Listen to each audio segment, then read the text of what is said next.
No matter how slow the living or high up in the mountains you get.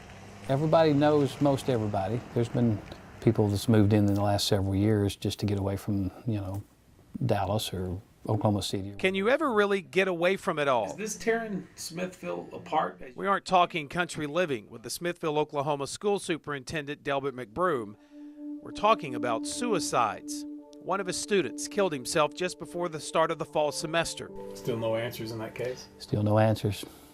Then a couple of months ago, just 10 miles down the road in the neighboring town of Cove, Arkansas, another high schooler took his own life. And now it's happened again in the small town of Smithville. It's tough. I don't know how other folks deal with it. Another round of heavy hearts across such a rural stretch of the Ouachita Mountains, with just weeks to go in the spring semester. I was probably 15 miles north in the mountains and I received a call. The morning of April 19th, 17-year-old Alan Pollard shot himself. He was soft-hearted. He tried to protect everybody.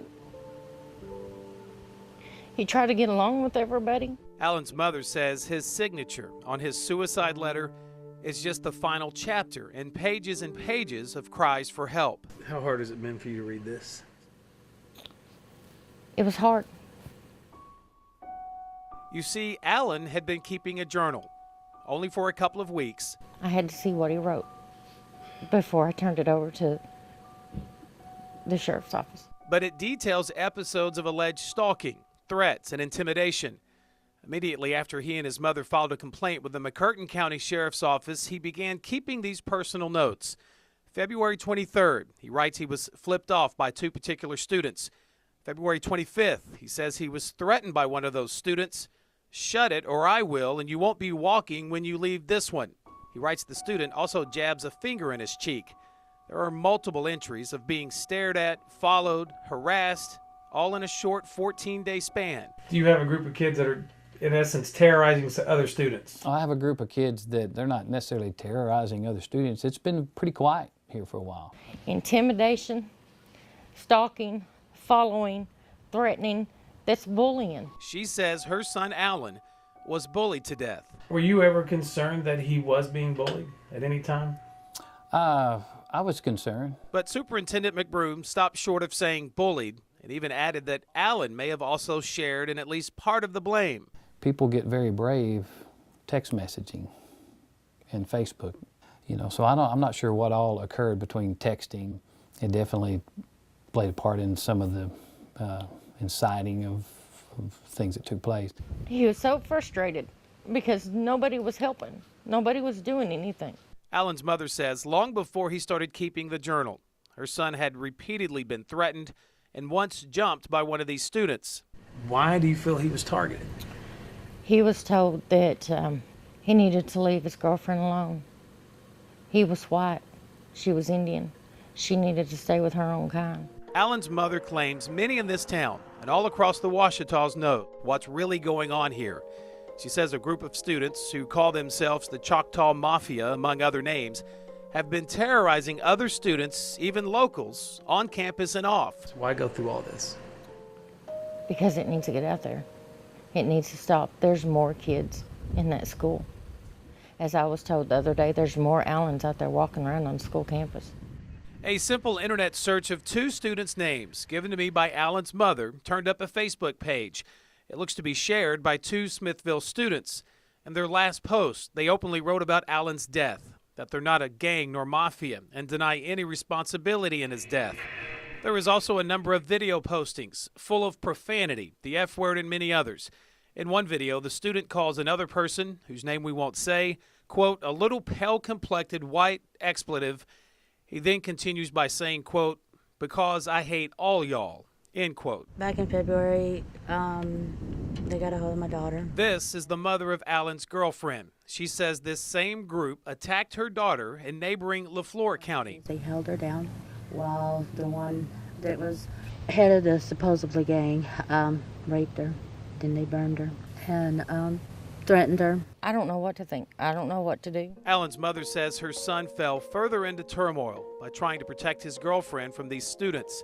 Alan walked her to each one of her classes because she was so scared. Then just days before prom, The two families, now extremely worried and desperate, told Alan that he and his girlfriend should stop seeing each other, at least for now, for their own protection. In between the blood drops on his suicide letter, you can almost feel Alan's heartbreak. He writes he was only trying to protect her, that he had planned to love her forever until the day he died. It's hard every day to see her when she shuts herself down because she blames herself so much. Alan's come to you with concerns.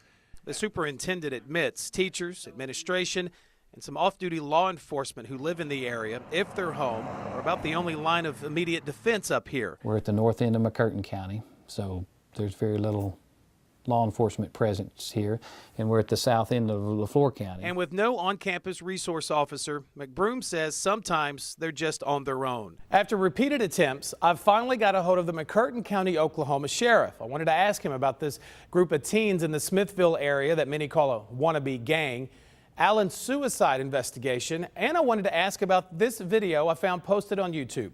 It's like a backyard boxing match of sorts involving at least one alleged Smithville student and being encouraged and refereed by what looks like a grown adult. Even the Smithville superintendent tells me he contacted the sheriff when he saw this video online. That's enough. But the sheriff tells me since all of this involves kids underage, and since he is still waiting on some more information on Alan's suicide investigation, he can't talk to me.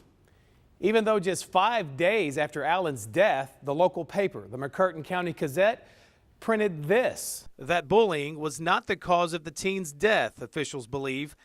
The sheriff tells me he never said that to the newspaper. Did they ever come and talk to you, interview you, call you? No. Has the sheriff had a formal sit down or an investigator discuss your son's death? No. Did he flat out ask you, has he been bullied? I don't recall if he flat out asked me that. The superintendent says he was never formally asked questions either. Nothing about Alan's state of mind or his final hours. But I know in my heart my son was trying to take care of. He was trying to protect people. He stopped March the 8th. Wouldn't write no more in that journal because he said nobody was going to do nothing. And now Alan's mother feels obligated to pick up where Alan left off on April 19th. I'm not mad. I'm not angry. And I'm not trying to do this to punish anybody. I'm doing this because it needs to stop before somebody else gets hurt. In McCurtain County, Oklahoma, Doug Warner, KSLA News 12.